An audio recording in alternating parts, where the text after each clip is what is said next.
I am Nadia, 34 years old, and never thought a family dinner would change everything. The moment is seared into my memory. 23 guests seated at my mother-in-law Vivian's elegant dining table, watching as servers placed sizzling steaks before everyone except me. My empty plate sat like a spotlight on my exclusion. When my aunt asked why I got nothing, Vivian smiled thinly and said those words that still echo, "I only ordered for family." The silence felt eternal until I finally spoke up. If you are watching this, please like and subscribe and let me know in the comments where you are watching from as I tell you what happened when I finally stood up to the woman who never considered me family.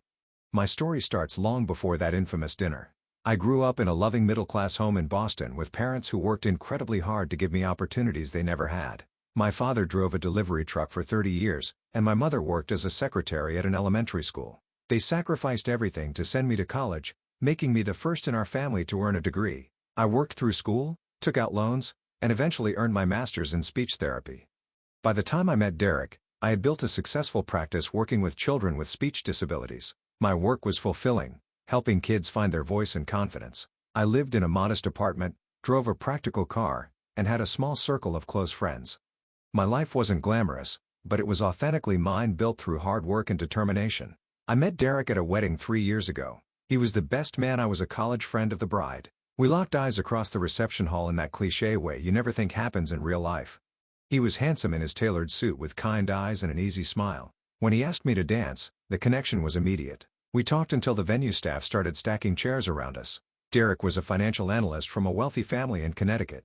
His father, William, built a successful investment firm, and his mother, Vivian, came from old money. Derek had attended private schools, Ivy League universities, and moved in social circles I had only seen in movies. Despite our different backgrounds, we connected on a deeper level. He was intelligent, ambitious, but down to earth and made me laugh like no one else.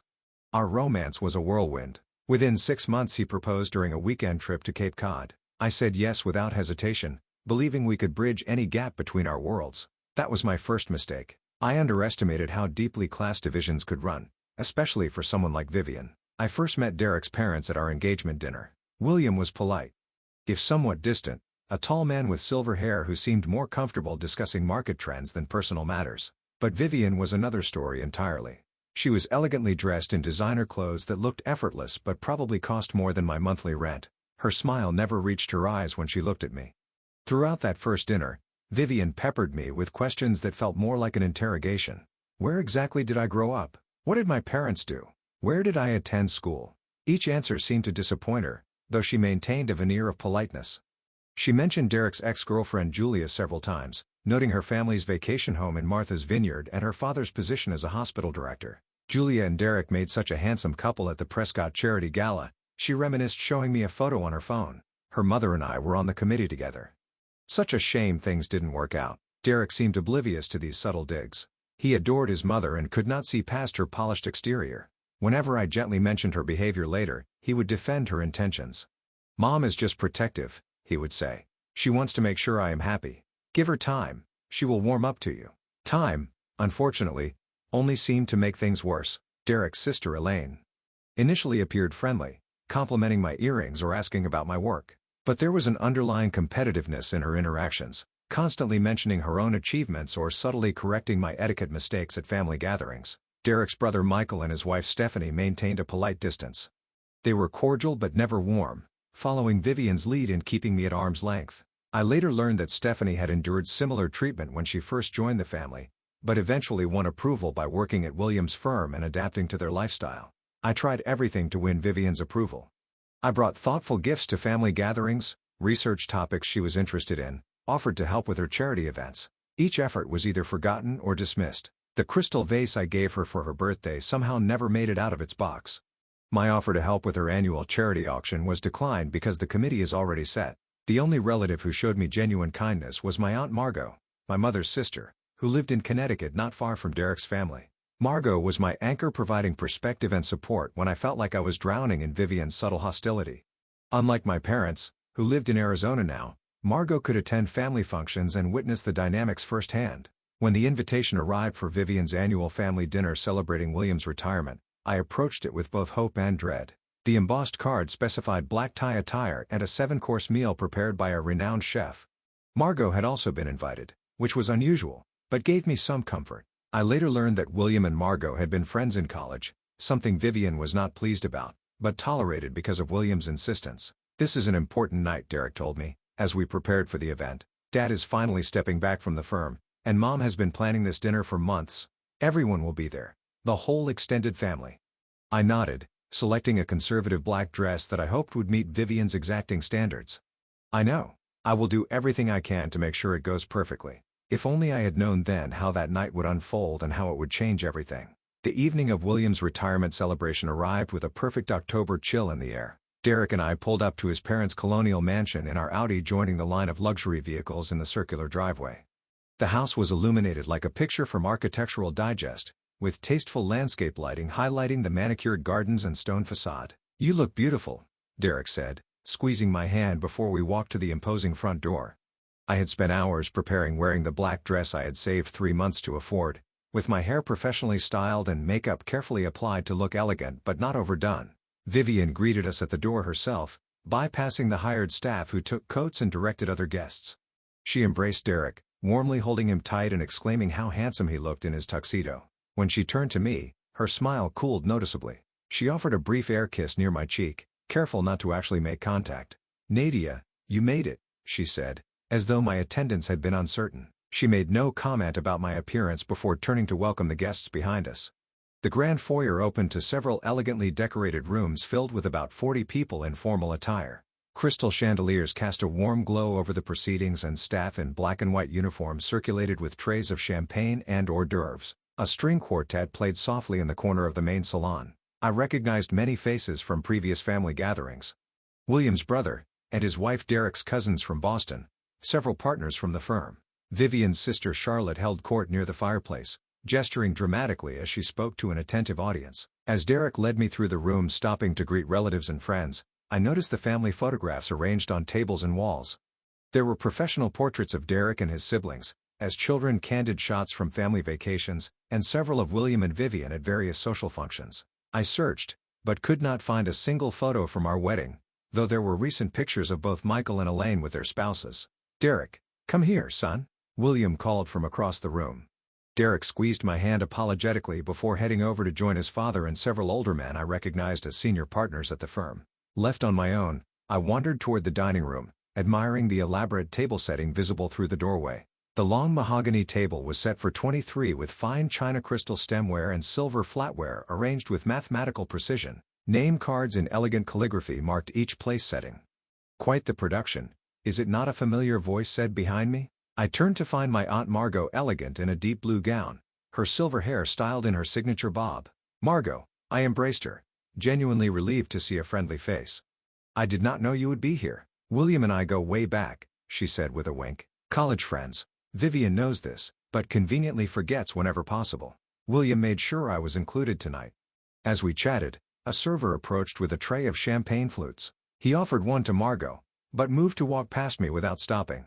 I had to reach out and ask, "May I have one as well, please?" The server looked momentarily confused, then nodded and allowed me to take a glass.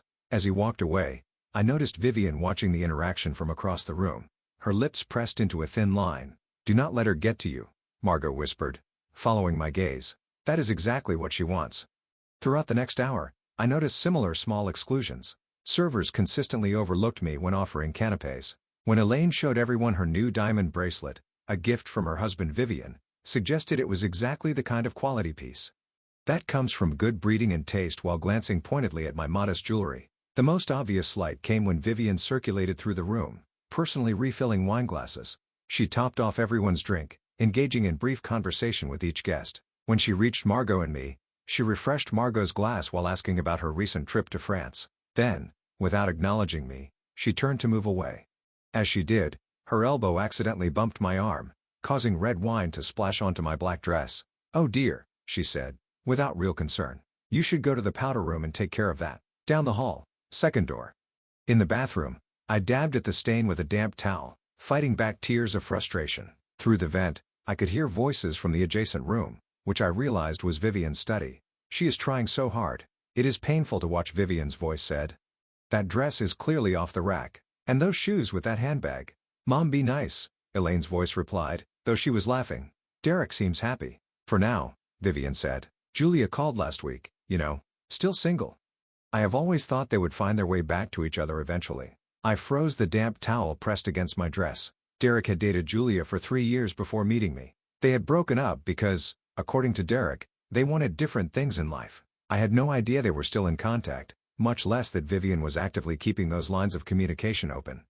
When I returned to the party, Derek was deep in conversation with his father about the transition of leadership at the firm. He barely noticed my return, nodding absently when I touched his arm. The strain of maintaining a pleasant expression while feeling increasingly unwelcome was becoming exhausting. Finally, Vivian announced that dinner would be served. Guests began moving toward the dining room, searching for their assigned seats. I checked each elegantly written name card, but could not find mine anywhere along the table. "Derek," I whispered, "I do not see my place card." He looked surprised, then shrugged. "Probably just an oversight. Here you can sit between me and Margot." He casually pulled up an additional chair, disrupting the careful spacing of the place settings. The chair, he added, had no charger plate, no crystal glasses, none of the elaborate place setting that everyone else had. Vivian noticed immediately. "Derek, we had the seating arranged very specifically," she said, her voice tight. "It is fine, Mom. Nadia can sit here." As everyone settled into their seats, I felt Vivian's disapproving glances each time I spoke. When I answered William's polite question about my work with a story about a young client's breakthrough, Vivian interrupted to ask Michael's wife about their recent vacation, effectively cutting me off mid-sentence. The tension was building, but I had no idea how much worse things were about to get. The dining room glowed with the light of dozens of candles and the antique crystal chandelier overhead. Fine china gleamed against the dark mahogany table, each place setting accompanied by an array of silverware that made me silently thank Margot for the crash course in formal dining etiquette she had given me months ago. Floral arrangements of white roses and hydrangeas created a sophisticated centerpiece running the length of the table. Once everyone was seated, servers appeared from the kitchen in choreographed precision. The head server announced the first course, a delicate lobster bisque with truffle oil, as white porcelain bowls were placed before each guest except me.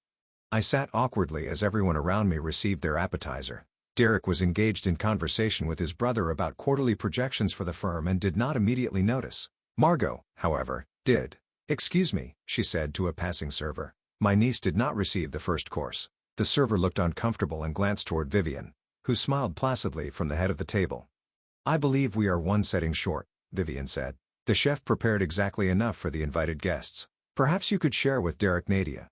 The implication was clear. I had not been included in the original count because I had not really been invited, merely tolerated as Derek's +1.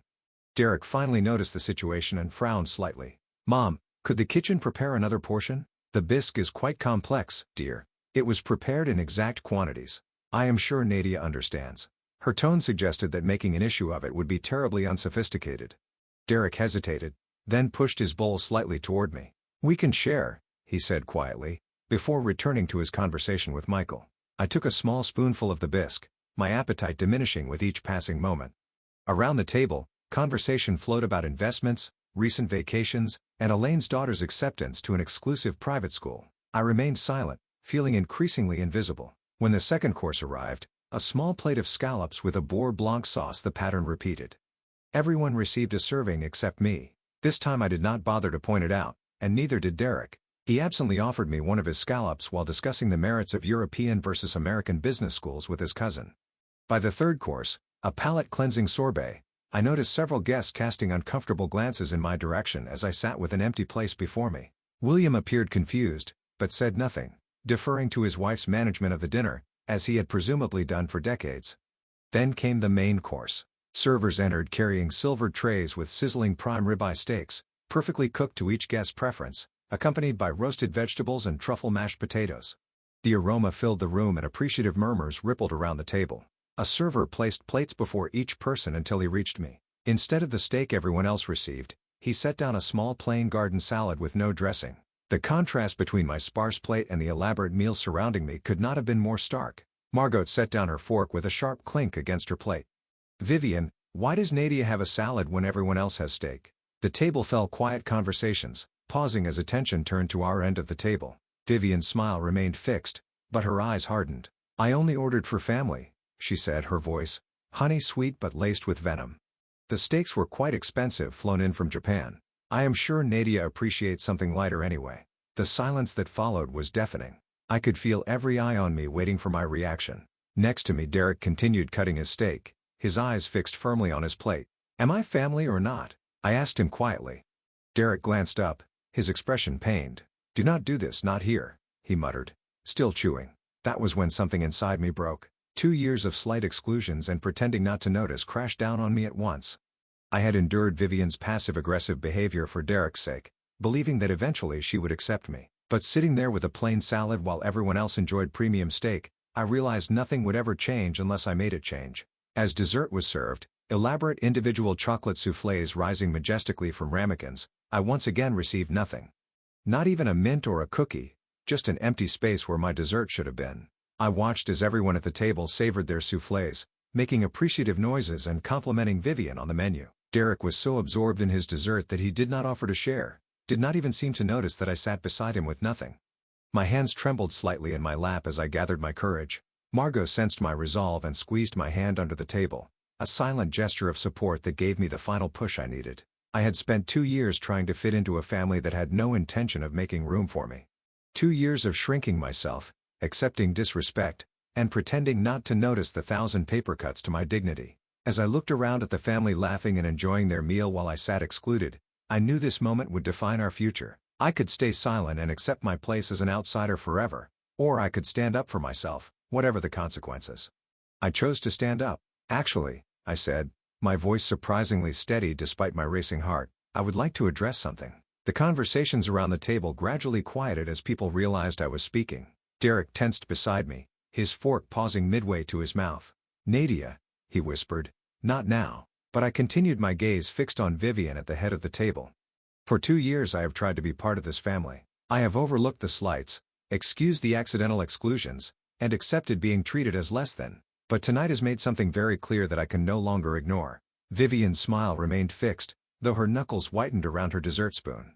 "I'm not sure what you mean, dear. This is hardly the time for whatever grievance you have invented." "Invented," I repeated, maintaining my composure. "Let me be specific, then. Tonight I was the only person not given a place card.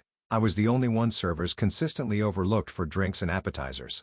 I received a plain salad, while everyone else enjoyed steak. And now no dessert." I looked around the table, meeting the eyes of each family member. Some looked away uncomfortably. Others appeared surprised, as if they had not noticed the pattern until I pointed it out.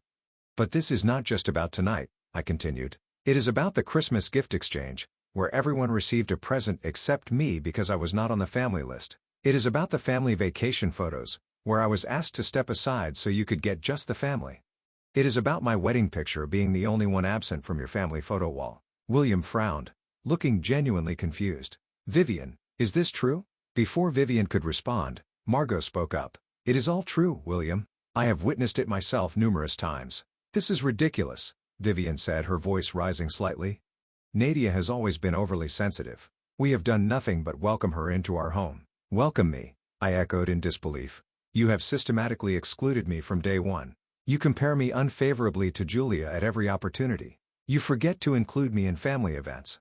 You dismiss my career, my background, everything about me." Derek finally found his voice. "Nadia, you are embarrassing yourself and my family. This is my father's retirement dinner." His words stung worse than anything Vivian had ever done. "Your family," I repeated. "After 2 years of marriage, I am still not part of your family in your mind." "That is not what I meant," Derek backpedaled, looking around at the uncomfortable faces of his relatives. "Is it not?" I reached into my purse and pulled out my phone. "3 weeks ago, you and your mother exchanged texts about me. Would you like me to read them to everyone?" Derek's face drained of color. "You went through my phone." "I did not have to. You left it open on the nightstand when you went to shower." The notification from Mom caught my eye. I scrolled to the saved screenshot. Your mother wrote, and I quote, "Nadia looked completely out of place at the club fundraiser. Could you not have at least helped her select appropriate attire? Julia always understood these events." And you replied, "I know, Mom. Sometimes I wonder if she will ever fit in with us." Gasps and murmurs rippled around the table. Elaine looked down at her plate. Michael and Stephanie exchanged glances. "You never defended me," I said to Derek, my voice finally cracking with emotion. "Not once in 2 years have you stood up to your mother when she belittled me." "How dare you?" Vivian hissed, abandoning her poised facade. "Derek has given you a life you never could have achieved on your own. A nobody from a nothing family, and this is your gratitude?" Mother Elaine exclaimed, shocked at the naked hostility. William stood up his napkin, falling to the floor. Vivian, that is enough. No, William, it is not enough, Vivian continued, her carefully constructed image crumbling. She has never been good enough for our son, and everyone in this room knows it. I have merely been the only one with the courage to acknowledge it. Derek looked torn, his gaze moving between his mother and me. Mom, please stop. Choose Derek, Vivian demanded. Right now, your family or her? The silence that followed her ultimatum was absolute. 22 pairs of eyes moved to Derek, waiting for his response. I held my breath, part of me still hoping against all evidence that he would finally choose me. Derek swallowed hard, looking at his mother, then at me, then down at his half-eaten souffle. His silence was answer enough. I stood up slowly, placing my napkin beside my empty plate. Thank you for making this so clear, both of you. I will not stay where I am not wanted or respected. Dignity was all I had left, and I clung to it as I walked out of the dining room. No one called after me. No one followed. Not even Derek. In the foyer, I collected my coat from the confused staff member and stepped out into the cool October night. Tears threatened, but I refused to shed them on Vivian's property. I made it to my car before I heard footsteps behind me. Nadia, wait. It was Margot, not Derek. I need to go, I said, fumbling with my keys. I know, sweetheart, but you should not drive upset. Let me take you home. I can manage. I insisted, though. My hands were shaking. Then I will follow you to make sure you get there safely, Margot said firmly. And Nadia, I am proud of you. What you did in there took tremendous courage. As I drove away from the mansion, I glanced in my rearview mirror. Margot's headlights were steady behind me, but there was no sign of Derek in the driveway. No sign that my husband had chosen to follow his wife instead of remaining with his mother. That told me everything I needed to know. I arrived at our apartment building with Margot close behind. The doorman greeted me with his usual friendly smile, unaware that my world had just imploded. In the elevator, I leaned against the wall, suddenly exhausted. Do you want me to come up? Margot asked gently. I shook my head. I need some time alone. But thank you for being there tonight. Call me anytime, day or night, she insisted, hugging me tightly before the elevator doors opened to my floor. Inside our apartment, the silence was deafening. Photos of Derek and me from happier times seemed to mock me from the walls. Our wedding portrait, the one Vivian had never displayed, held center place above our fireplace. We looked so happy, so hopeful. That couple seemed like strangers now. Only when the door was locked behind me did I finally let the tears come. I sank to the floor, my back against the door, and sobbed until my throat was raw and my eyes burned. All the hurt, humiliation, and betrayal poured out in waves that left me gasping for breath. My phone buzzed relentlessly with calls from Derek, but I let them go to voicemail. When I finally listened to his messages, there was no apology, only anger. How could you embarrass my family like that? On tonight of all nights, my father's retirement dinner, Nadia, you need to call my mother and apologize immediately. The unfairness of his demand unleashed a fresh wave of tears. In what universe was I the one who owed an apology? Around midnight I heard Derek's key in the lock. I had moved from the floor to the bedroom by then, sitting on our bed with a suitcase half packed beside me. What are you doing? He demanded, seeing the suitcase. Packing, I said simply. I am going to stay with Margot for a while. Do not be dramatic, he scoffed. Running away will not solve anything. I am not running away. I am removing myself from a situation where I am not respected or valued. Derek paced the room, running his hands through his hair in frustration. You humiliated my mother in front of our entire family. What did you expect would happen? What did I expect? I repeated incredulously. I expected my husband to defend me when his mother deliberately excluded and insulted me. I expected to be treated with basic human decency at a family dinner. My mother is particular about her events. You know that. Particular. I laughed bitterly. Derek, she served me a plain salad while everyone else got steak. She did not give me dessert. How can you possibly defend that? You are exaggerating, as usual, he dismissed. If you had just quietly spoken to me after dinner, instead of making a scene. Like all the other times I have quietly spoken to you about your mother's behavior. When has that ever changed anything? Derek sat heavily on the edge of the bed. You do not understand the pressure I am under. My father is retiring. The firm is transitioning. My mother has always done things a certain way. A certain way that deliberately excludes and humiliates your wife, I said flatly. She is having a hard time adjusting to changes in the family. If you would just try harder to fit in. Something in me snapped at those words. Try harder? I have done nothing. But try for 2 years. I have changed how I dress, how I speak, what I talk about. I have attended every family function, joined committees, donated to charities. I cannot afford. What more could I possibly do? You could start by apologizing to my mother. I zipped the suitcase closed with finality. I will not apologize for finally standing up for myself. As I moved toward the door, Derek blocked my path. If you leave now, you are choosing this conflict over our marriage. No, Derek, you already made that choice when you sat silently while your mother treated me like garbage. When you texted her agreeing that I did not fit in. When you demanded I apologize, instead of acknowledging how deeply I have been hurt, I pushed past him with my suitcase, but his next words stopped me cold. She warned me, my mother said you would never truly fit into our world, that eventually you would show your true colors.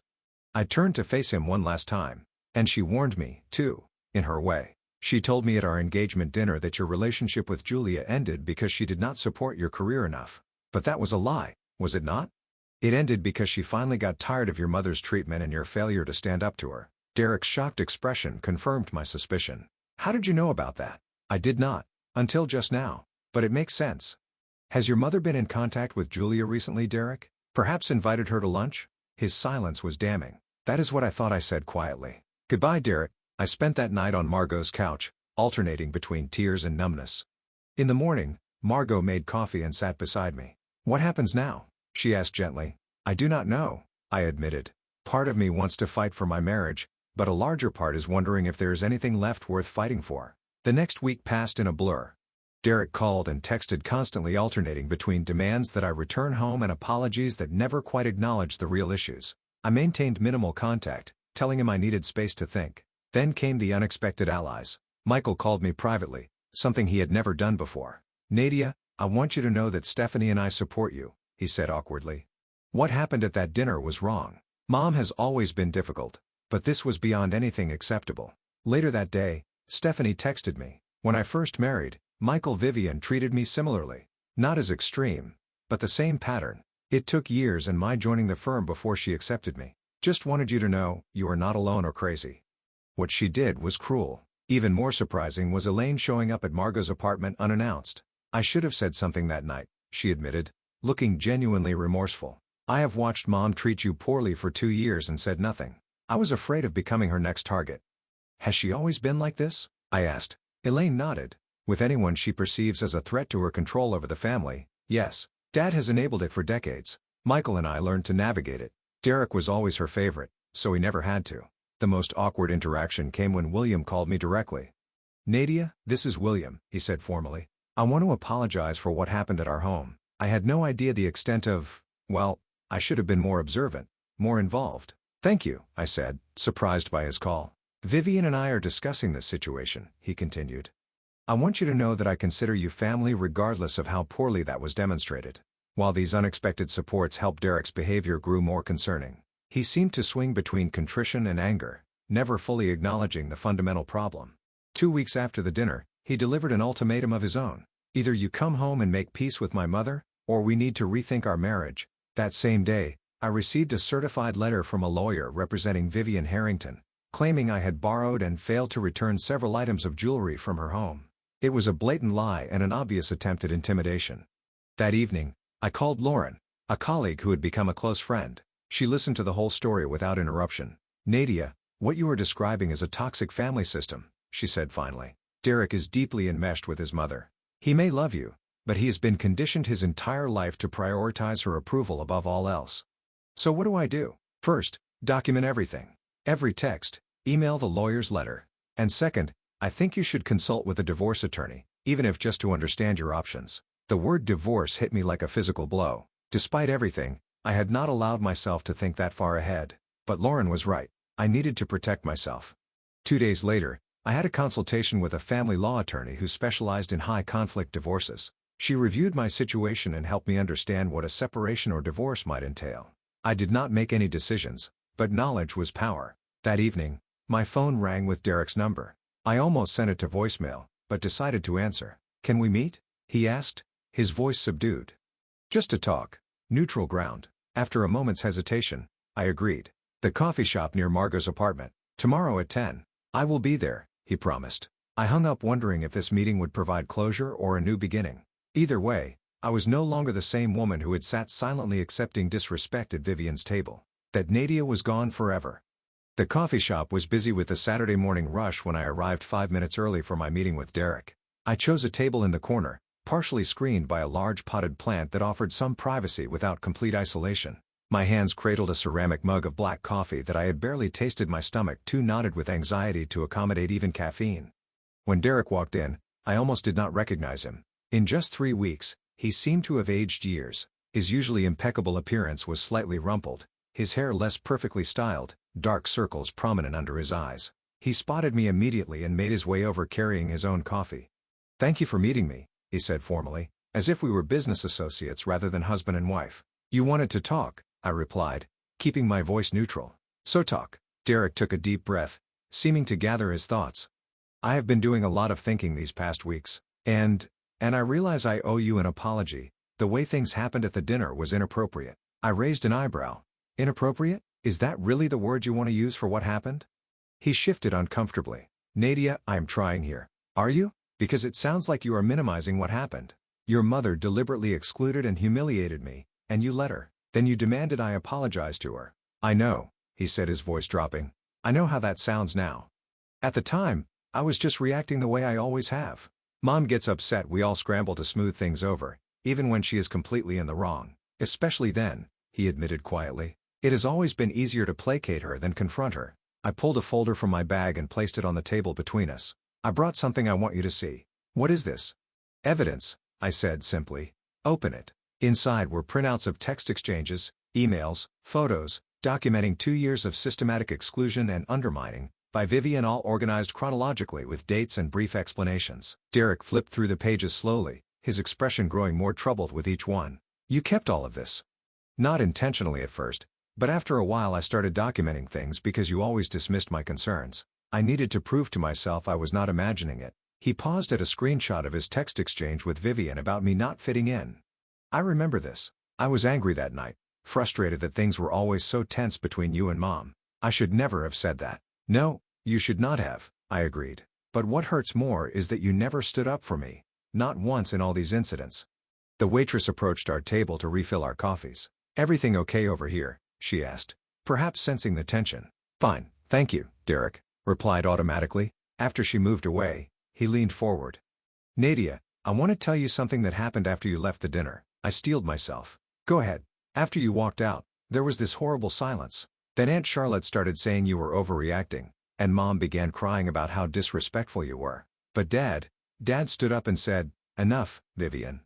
What you did tonight was cruel and deliberate, and I will not pretend otherwise.'" I blinked in surprise. William had always been so passive in the face of Vivian's behavior. He told everyone at the table that he had watched for years as Mom controlled who was in and who was out of the family, and that he had been a coward for allowing it. He said he was ashamed of her behavior and mine. "Yours." Derek nodded. He took me aside afterward and said something I cannot stop thinking about. He said, "I failed to protect your mother from her worst instincts. And now you are failing to protect your wife. Do not make my mistake, son. It leads to a half-lived life." I sat back, processing this information. "What did you say?" "Nothing at first. I was still defending Mom out of habit, but then Dad showed me something." Derek pulled out his phone and scrolled to find a photo. "This." He handed me his phone. On the screen was a picture I had never seen before of William and a young woman at what appeared to be a college formal dance. "That is Dad and Margot," Derek explained. "They dated seriously in college. Dad was going to propose, but his parents disapproved. Margot came from a middle-class background, worked her way through school. Sound familiar?" "What happened?" "His parents pressured him to break it off and introduced him to Mom, who came from the right kind of family. Dad chose the path of least resistance. He told me he has regretted it his entire life." I handed the phone back, unsure what to say. "The point is," Derek continued, "I saw myself making the same mistake, and the thought of a lifetime of regret terrified me." "So what are you saying exactly?" "I am saying I was wrong about everything. The way I let Mom treat you, the way I failed to stand up for you, the way I prioritized keeping the peace over protecting the person I love most in the world." For the first time in our conversation, I felt a tiny crack in the wall I had built around my heart. "Words are easy, Derek. What about actions?" "That is why I am here. I want to go to couples counseling. I want to learn how to be the husband you deserve. And I have already told Mom that our relationship cannot continue as it has been." "How did she take that?" "Not well," he admitted with a wry smile. "There were tears, accusations, the works. But I held firm. I told her that if she wants me in her life, she has to respect you and our marriage, and if she cannot do that, then we will have limited contact with her. I am not willing to lose you, Nadia." These weeks apart have been the worst of my life. I wanted to believe him, but there was still one thing bothering me. What about Julia? Derek looked genuinely confused. What about her? Your mother has been meeting with her. Are you in contact with her too? No, he said firmly. I had no idea Mom was seeing her until you mentioned it that night. I called Julia afterward to ask about it. Turns out, Mom has been trying to orchestrate some accidental meeting between us for months. Julia only went along with it because Mom told her our marriage was on the rocks. And was that the first time you have spoken to her since we have been together? Yes, he insisted. Julia and I did not work for good reasons, and we both moved on. She actually told me to fix things with you. Because I seemed happier than she had ever seen me when we were together. The waitress returned this time, with a concerned expression. Sorry to interrupt, but I could not help overhearing a bit. My mother-in-law was the same way. She placed 2 slices of cake on our table, on the house. Sometimes sweet things help bitter conversations. After she left, Derek and I both laughed softly, breaking some of the tension. I am not saying one conversation fixes everything, Derek said. I know I have a lot to prove to you, but I am asking for a chance to do that. Will you come to a therapy session with me? I have already found someone who specializes in family systems. I considered his request carefully. Despite everything, I still loved him, and for the first time he seemed to truly understand the problem and be willing to address it. One session, I agreed cautiously. We can start with that. The relief on his face was palpable. Thank you. 2 days later, we sat in Dr. Rivera's office, an elegantly appointed space with comfortable chairs and soft lighting. After introductions, she asked us to explain what brought us there. I let Derek go first, wanting to hear how he would frame the situation. To my surprise, he was unflinchingly honest about his mother's behavior, his enabling of it, and his failure to support me. I grew up believing that keeping Mom happy was everyone's responsibility, he explained. It was easier to go along with her demands than deal with the emotional fallout of challenging her. I never realized how toxic that pattern was until I saw it through Nadia's eyes, and even then I resisted acknowledging it. Dr. Rivera nodded. That is very common in families with controlling members. The entire system adapts to accommodate the controller's needs. When it was my turn, I described my experience of isolation and exclusion, the constant message that I was not truly part of the family. What I struggle with most, I admitted, is not knowing if Derek and I can move forward when his mother remains such a destructive force in our lives. That is a valid concern, Dr. Rivera acknowledged. Derek, are you willing to establish and maintain boundaries with your mother to protect your marriage? Yes, he said, without hesitation. I've already started. We spent the rest of the session discussing specific boundaries and communication strategies. By the end, I felt cautiously optimistic. Derek seemed genuinely committed to change. And having a neutral third party validate my experiences was profoundly healing. A week later, Derek proposed a meeting with his parents at William's office, neutral territory, away from Vivian's home turf. I agreed though. Anxiety knotted my stomach as we rode the elevator to the top floor of the investment firm's building. William greeted us in the reception area, looking formal, but with a warmth in his eyes I had rarely seen before. Thank you both for coming, he said, leading us to a conference room where Vivian waited. She sat rigidly in her chair, perfectly groomed, as always, but with an unfamiliar tension in her posture. She did not stand when we entered. Vivian, William said firmly, we agreed about how this meeting would proceed. With visible reluctance, she rose and extended her hand to me. Nadia, thank you for coming. The next hour was one of the most difficult of my life. Derek clearly outlined the changes necessary for us to maintain a relationship with his parents, particularly Vivian. These included treating me with respect at all times, acknowledging me as a full family member, and ceasing all attempts to undermine our marriage. If these boundaries are not respected, Derek concluded, we will limit our contact. That is not a threat, Mom. It is simply what needs to happen for my marriage to thrive. Vivian's face cycled through emotions, disbelief, anger, hurt, calculation. Finally, she settled on a controlled neutrality. I believe my actions have been misinterpreted, she began. Mom, Derek interrupted. We are not here to debate whether your behavior was hurtful. It was. The question is whether you can change it going forward. William placed his hand over Vivian's. We have discussed this extensively, Vivian. It is time to make a choice about what kind of relationship you want with our son and daughter-in-law. The term daughter-in-law hung in the air, a reminder of my legitimate place in the family that Vivian had tried so hard to deny. After a long silence, Vivian spoke. I would like to suggest family counseling. If there have been misunderstandings, perhaps a professional could help us communicate better.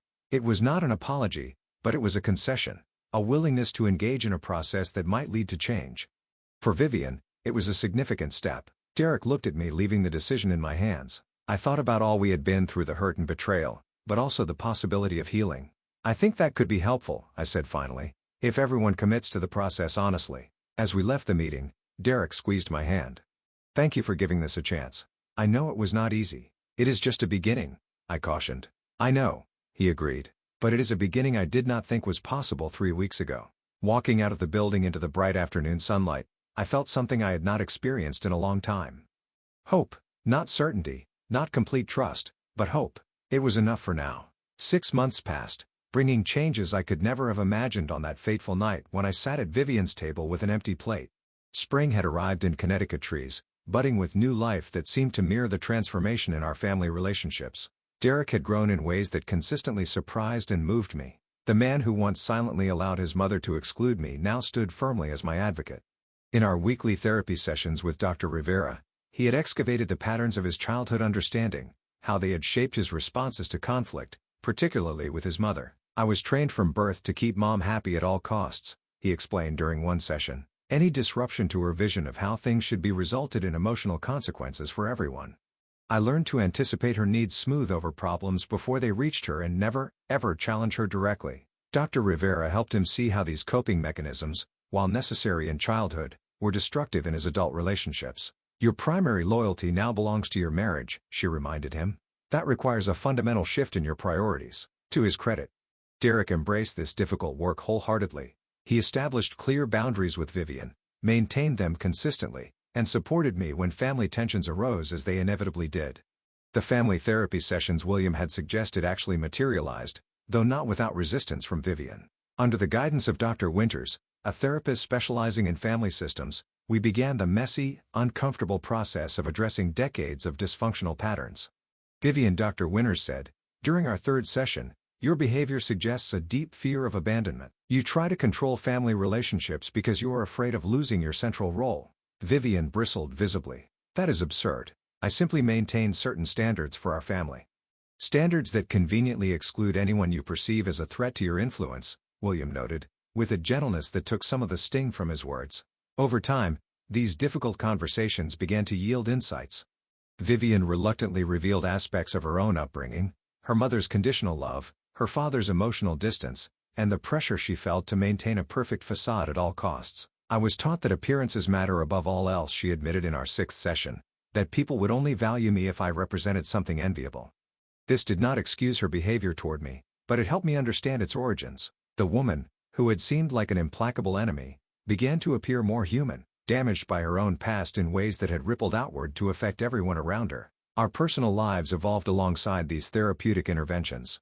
Derek and I moved from Margot's apartment back to our own home, rebuilding our relationship day by day. We established new traditions, including hosting our own monthly family dinners, where everyone was genuinely welcome. These gatherings became a healing space for the extended family.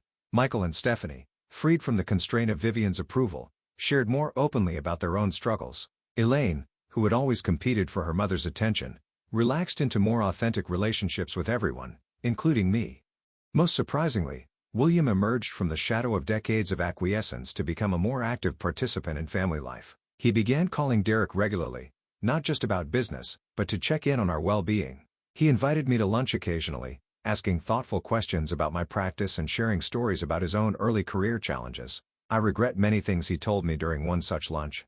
But mostly, I regret not being brave enough to challenge the dynamics that hurt people I care about. I cannot get those years back, but I can do better now. Margot remained my steadfast ally through it all. I am so proud of you, she said often. Standing up for yourself changed not just your marriage, but this entire family system. The most tangible evidence of our progress came 3 months after the infamous dinner, when Vivian invited us to their home for William's birthday. I entered the house with trepidation, memories of past humiliations fresh in my mind, despite the therapeutic work we had done. But this time, something was different. Vivian greeted me with a stiff but sincere welcome. The dining table included a proper place setting for me, and my wedding photo had appeared among the family pictures in the living room. I helped plan the menu, Vivian said awkwardly, as we sat down to dinner. There is salmon as an alternative to the beef, if you prefer. It was a small gesture, but significant, coming from a woman who had once served me nothing but a plain salad, while everyone else enjoyed steak. Thank you, I said simply. Salmon sounds perfect. The most profound change in our lives, however, came unexpectedly in the form of 2 pink lines on a pregnancy test. Derek and I had discussed having children someday, but the timing surprised us both. When we shared the news with his parents, Vivian's reaction revealed how far we had come and how far we still had to go. A grandchild, she said, her expression, a complex mixture of genuine joy and calculation. I will need to prepare the guest room as a nursery for when you visit. Derek met my eyes across the table, reading my discomfort. Mom, we appreciate that, but let us take things one step at a time. We will discuss visiting arrangements that work for everyone as the pregnancy progresses. Vivian's smile tightened, but she nodded. Of course, I am just excited. Later in private, Derek reassured me. Our child will never experience what you did. We will make sure of that. I believed him. The man who had once been unable to stand up to his mother was now committed to protecting both me and our unborn child from toxic family dynamics. As my pregnancy progressed, I reflected often on the lessons of the past year. Standing up for myself that night at Vivian's table had been terrifying but necessary. It forced a crisis that ultimately led to healing that could never have occurred otherwise. I learned that maintaining dignity sometimes requires risking relationships, that real love includes respect and protection, that families can change when brave individuals refuse to participate in dysfunctional patterns. Most importantly, I learned that creating family is about more than blood or marriage certificates. It is about building relationships based on mutual respect, clear boundaries, and genuine care for each other's well-being. Today, our family photo includes not just Derek and me, but Margot, William, Michael, and Stephanie, Elaine, and her husband, and yes, even Vivian. It is not a perfect family, not without its tensions and ongoing work, but it is a family where everyone is seen, included, and valued. As I look toward the future preparing to welcome our child into this imperfect but evolving family, I feel grateful for the painful journey that brought us here. The empty plate that once symbolized my exclusion led to a fuller life than I could have imagined. If you have ever faced similar struggles with in-laws or family dynamics, remember that you deserve respect and inclusion. Standing up for yourself may be frightening, but remaining silent only ensures that nothing will change. Your voice matters. Your place at the table matters. Have you experienced challenges with in-laws or family members who made you feel excluded? How did you handle it? I would love to hear your stories in the comments below. And if this story resonated with you, please like, subscribe, and share it with someone who might need to hear that they too deserve a place at the table. Thank you for listening to my journey. And remember, creating healthy family relationships is always worth the difficult work it requires.